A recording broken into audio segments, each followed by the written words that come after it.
এই সরকারের প্রতি রাজনৈতিক দলগুলোর যেমন সমর্থন রয়েছে, জনগণের বিপুল সমর্থন রয়েছে, এমনকি আন্তর্জাতিক সম্প্রদায়েরও বিশাল একটা সমর্থন আছে। তিনি যেটা পরিষ্কার করে বলেছেন যে কোনো প্রস্তাবনা ঐক্যমত্য কমিশনের দিক থেকে বা সরকারের দিক থেকে চাপিয়ে দেওয়ার কোনো মনোভাব তাদের নেই। তিনি কথাটা পরিষ্কার করে উল্লেখ করেছেন।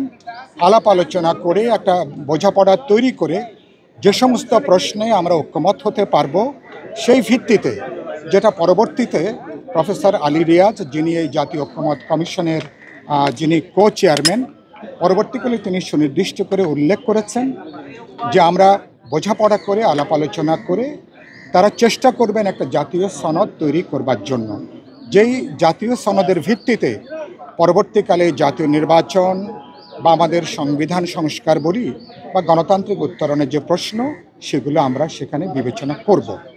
ইতিমধ্যেই তারা বক্তব্য রেখেছেন। আমি নিজে বিপ্লবী ওয়ার্কার্স পার্টি গণতন্ত্র মঞ্চ থেকেও আমি কিছু কথা বলে এসেছি।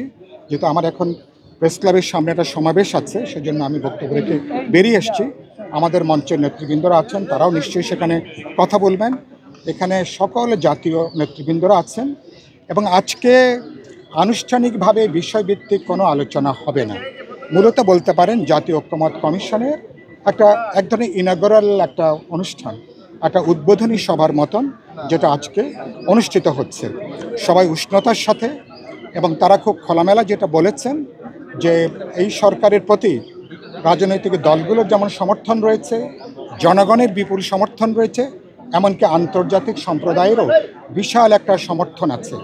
আরেকটা কথা প্রফেসর ইউনূস পরিষ্কার করে উল্লেখ করেছেন, আমি নিজেও বলবার চেষ্টা করেছি, সেটা হচ্ছে যে আজকে ভারত তারা তাদের বাংলাদেশ বিরোধী নীতির যেমন একটি বিপর্যয় হয়েছে, সর্বশেষ ট্রাম্পের কাছে পর্যন্ত ভারতের প্রধানমন্ত্রী তিনি দৌড়ঝাঁপ করেছেন, কিন্তু বাস্তবে তারা কিন্তু অভ্যুত্থান এবং জনগণের বিরুদ্ধে তার কোনো নালিশ ট্রাম্প প্রশাসন যে আমলে নেয়নি, সে কথাটা পরিষ্কার করে সে কথাটা তিনি উল্লেখ করেছেন। আর গুরুত্বপূর্ণ যেটা ইতিমধ্যে আপনারা সবাই জানেন, জাতিসংঘের মানবাধিকার যে কমিশন, তারা আমাদের এই ফ্যাসিস্ট রেজিমে মুক্তিযুদ্ধের পরে সবচেয়ে বড় যে গণহত্যা, সেই গণহত্যার ব্যাপারে তারা যে স্বীকৃতি তারা দিয়েছেন তাদের রিপোর্টে, এর পরে বাংলাদেশে যে গণহত্যা যে সংগঠিত হয়েছে, এর স্বীকৃতি, এর যে গ্রাভিটি, এটা নিয়ে প্রশ্ন তুলবার কোনো অবকাশ দেশে অথবা বিদেশে কারো নাই। এই পর্যায়ে তিনি আলোচনাগুলো হয়েছে। এখন বিভিন্ন রাজনৈতিক দল তারা সংক্ষেপে, আজকে যেহেতু সূচনা বক্তব্য, তারা কিছু কিছু করে কথা বলবেন।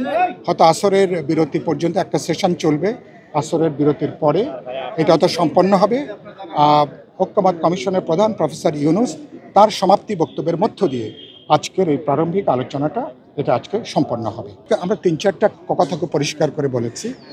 একটা কথা যেটা আমরা উল্লেখ করেছি সেটা হচ্ছে যে অনেকগুলো কমিশন হয়েছে, কিন্তু বৈষম্য বিলোপের ব্যাপারে কোনো কমিশন হয়নি।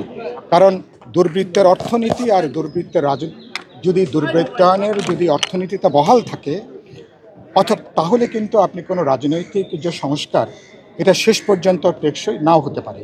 আমরা বলেছি যে এখনো পর্যন্ত সময়টা শেষ হয়ে যায়নি। বৈষম্য বিলোপের ব্যাপারে যদি কোনো সংস্কার কমিশন করা যায়, সেটাকে ইতিবাচকভাবে আমরা নেব।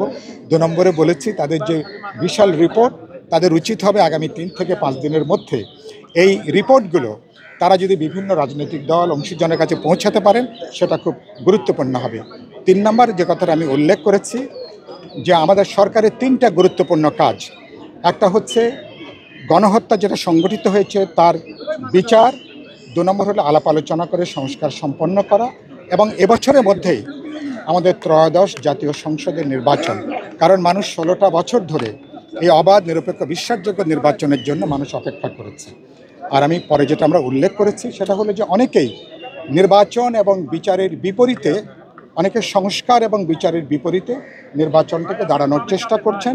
আমরা বলেছি সেটা একটা ভুল উপস্থাপনা, কারণ সবাই আমরা বিচার চাই, প্রত্যেকের সংস্কারটা চান।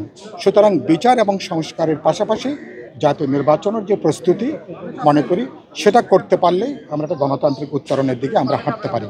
আর শেষে আমি যে কথা বলেছি, চরিত্রের দিক থেকে সরকার হচ্ছেন একটা দল নিরপেক্ষ, একটা অন্তর্বর্তী সরকার। বিশেষ কোনো দল, বিশেষ কোনো মতাদর্শের প্রতি সরকারের পক্ষপাত থাকার কথা নয়। সুতরাং সরকার তার এই নিরপেক্ষ চরিত্র বৈশিষ্ট্য তারা অক্ষুণ্ণ রাখবেন এবং রাজনৈতিক দল, গুরুত্বপূর্ণ অংশীজন সবাইকে আস্থায় নিয়ে আলাপ আলোচনার মধ্য দিয়ে আমরা বোঝাপড়ায় আসতে পারবো এবং নির্বাচন সহ পরবর্তী গণতান্ত্রিক উত্তরণের ব্যাপারে আমরা সিদ্ধান্তে আসতে পারবো।